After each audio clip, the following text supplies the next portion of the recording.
자, 첫 번째 순서가 건강검진 오해 팩트 체크. 체크. 네. 아직 좀 더 맞춰야 되네. 그러니까. 예. 건강검진에 대해서 사실 많은 분들이 오해하고 있는 게 있어요. 또 오프닝 때도 보셨다시피 난 아플 것 같아. 이래가지고 계속 이제 회피하는 거죠. 뭐 이런 경우도 있을 수 있고 뭐 여러 가지 오해들이 있는데 오늘 그거를 OX 퀴즈로 확인해 보도록 하겠습니다. 네, 우리 본원장님께서 명확하게 이제 정답을 내려주실 텐데 첫 번째 질문부터 한번 보도록 할게요. 꼭 건강검진을 받아야 한다. O입니다. 오. 예. 머리통을 잡아도 되겠다. 이거 비타승이거든요. 네. 조심히 다뤄주세요. 네. 사실 지금은 의학이 예전보다 굉장히 많이 발달을 했습니다. 의학이 많이 발달했기 때문에 어떤 병이든 조기 발견이나 조기 치료가 이제 완치율이 가까워지고요. 그리고 중요한 건 우리가 유전적이 굉장히 발달했어요. 유전적 경향이. 그 예를 하나 들면 우리가 콜레스테롤이라는 게 있잖아요. 혈관에 생기는 찌꺼기. 젊은 사람들이 굉장히 높은 분들이 많아요. 대부분 언제 발견되냐면 건강검진도 발견되지만 그 전에 채용검진이나 공무원 또 검진이 있거든요. 그거는 주로 20대 후반 분들이 이제 처음에 채용할 때 하는 검사인데 콜레스테롤 굉장히 높습니다. 알고 보면은 콜레스테롤 높은 원인은 원래 흡연이라든가 뭐 고도비만 생활 식습관. 그렇죠. 그런 네. 건데 사실 20, 30대 분들은 그 정도 높기가 쉽지가 않거든요. 근데 이런 분들이 이렇게 높다는 거는 거의 99% 유전으로 보고요. 이제 가족성 콜레스테롤 혈증이라는 병도 있어요. 결국은 나중에 약물 치료를 해야 되고 그렇게 함으로써 혈관 청소를 젊을 때부터 하는 게 훨씬 좋아요. 이 콜레스테롤이 높은 사람 나중에 보험 가입이 좀 안 되는 경우가 많습니다. 왜냐면 혈관에 찌꺼기가 많다는 건 나중에 혈관성 질환이 올 확률이 높으니까 그렇죠. 우리가 보험사에서 제일 비용이 많이 드는 머리나 심장 쪽, 또 급사 이런 위험이 있기 때문에 나중에 보험 가입 같은 게 좀 힘들 수가 있어요. 그래서 이런 것들은 제가 환자들한테 오시면 이제 좀 관리 좀 하고 보험 가입도 좀 빨리 하고 예, 몸 관리하면서 결국 나이가 먹었을 때는 약물 치료가 필요하다고 설명을 드려요. 시대가 좋아져서 더 먹는 것도 잘 먹어지고 운동도 열심히 하긴 하지만 그로 인해서 발생하는 좀 유전적인 또 병 같은 것도 생길 수가 있기 때문에 미리미리 젊을 때 건강검진을 받아두는 게 좋다. 이런 말씀을 해 주셨습니다. 뭐 뇌졸중이 만약 부모 두 분이 있으면 자녀 2명 중에 1명은 뇌졸중이 온다고 할 정도로 저희가 학교 시험 칠 때 원인을 잘 모르면 유전을 적으면 일단 다 아. 건강검진 한 번으로 몸에 있는 모든 병들을 알 수 있다. 없다. 네. 이번엔 X군요. 예. 기본적으로 건강한 사람이 받는 검사예요. 이게 환자분들이 받는 검사와 건강한 사람들이 받는 검사는 약간의 항목의 차이가 있어요. 그래서 건강검진은 일단 병의 발견을 위주로 하기 때문에 검사했을 때 어떤 기준치를 넘더라도 바로 확진을 하지 않습니다. 예를 들어서 혈압 같은 경우도 우리가 140에 90 중에 하나라도 넘으면 고혈압을 진단하는데 한 달에 2번 이상. 그리고 당뇨병 진단도 공복 혈당을 126부터지만 그게 나왔을 때는 당화혈색소라든가 인슐린 같은 또 추가적인 검사를 하거든요. 그렇게 해서 이제 건강검진을 해서 초기 진단을 받고 이제 진료로 넘어가는 이제 그렇게 시스템이 연결이 되죠.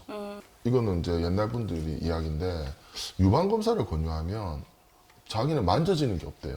가슴에. 뭐 선생님 저는 만져지는 게 없는데 그럼 제가 뭘 하냐면 만져질 때 늦은 경우라고 그랬어요. 그렇죠. 지금은 검진, 뭐 초음파 이런 비용이 얼마 안 하거든요 생각보다. 실비보험도 있고. 네. 그러니까 한 번만 받으시면은 뭐 1, 2년이 편하는 거죠.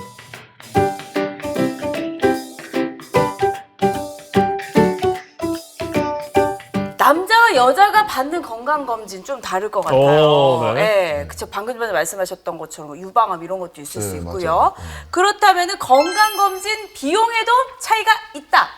예. 있다. 이거 차이가 있다. 검진 목록 항목이 달라지니까 당연히 비용에도 차이가 네, 있겠죠. 그렇죠. 아무래도 누가 더 많이 들어요? 평균적으로 아무래도 여성분이 좀 많이 들어요. 그래요? 검사 항목이 더 많나요? 네, 검사 항목이 조금 더 있습니다. 다른가요? 남자분들은 주로 흡연은 아직까지 여성 인구도 있지만 남자분들이 많이 했고 또 네. 예전부터 해왔기 때문에 보통 폐 사진을 좀 많이 찍죠. 흉부 CT 검사. 그리고 이제 남자분들은 이제 전립선 나이가 드시면 오는 전립선이 커지는 전립선 비대증을 진단할 수 있는 전립선 검사가 있고요. 여자분들은 이제 남자분과 다른 이제 가슴 유방하고 갑상선. 부원장님이 좀 챙겨야 할 게 많으시겠네요. 다 하지 않으세요? 저는 아직 태어나서 한 번도 담배를 피워본 적이 없어요. 음주도요? 음주는 어제 했네요.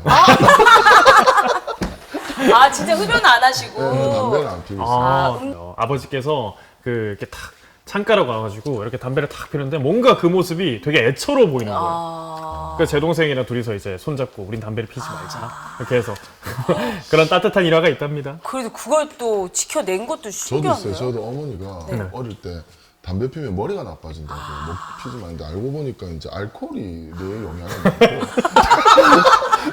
담배는 차단을 피했는데 담배는 뺐죠. 아무래도 물론 담배도 머리에 영향이 있어요. 저런. 네. 어릴 때 마마보고 이렇게. 오늘 비주얼 담당이신데 왜 뇌까지 섹시하려고 그러세요? 내시경 시 투여하는 약이 프로포폴인데 건강검진으로도 프로포폴 중독이 될 수 있다 없다. 아, 그건 아닙니다. 이제 프로포폴이 요새 뭐 연예인들이 중독도 있고 해서 약간 이슈가 되어 있는데 건강검진 때 쓰는 용량 가지고는 중독이 되지 않습니다.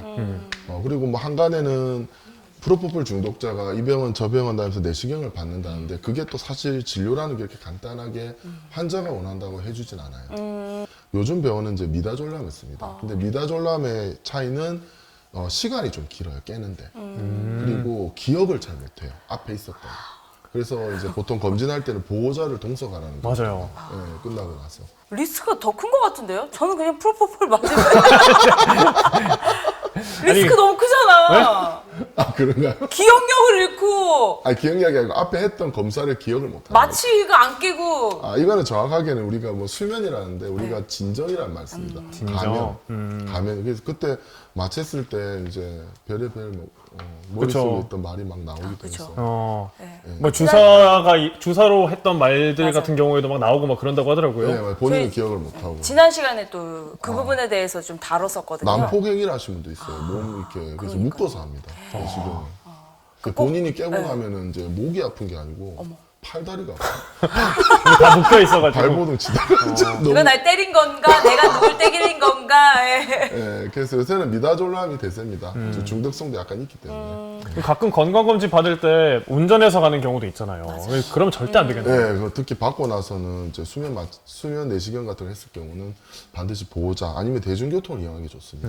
그리고 그 수면 마취제를 환자가 선택할 수도 있는 건가요? 대부분 병원마다 이게 향정신성 약은 생각보다 엄격하게 관리가 돼요. 네. 그렇게 해서 환자의 선택보다는 병원 자체에서 관리를 하기 때문에 네. 어떤 용량이 들어가도 그걸 다 체크를 하거든요. 그래서 쉽지는 않습니다. 그런 부분들이. 맞고 싶다고 다 예. 맞을 수 있는 게 아니에요. 나 기억을 잃는 게 싫어가지고. 왜요? 자주 이러시잖아요. 그것만으로도 충분해서. 자.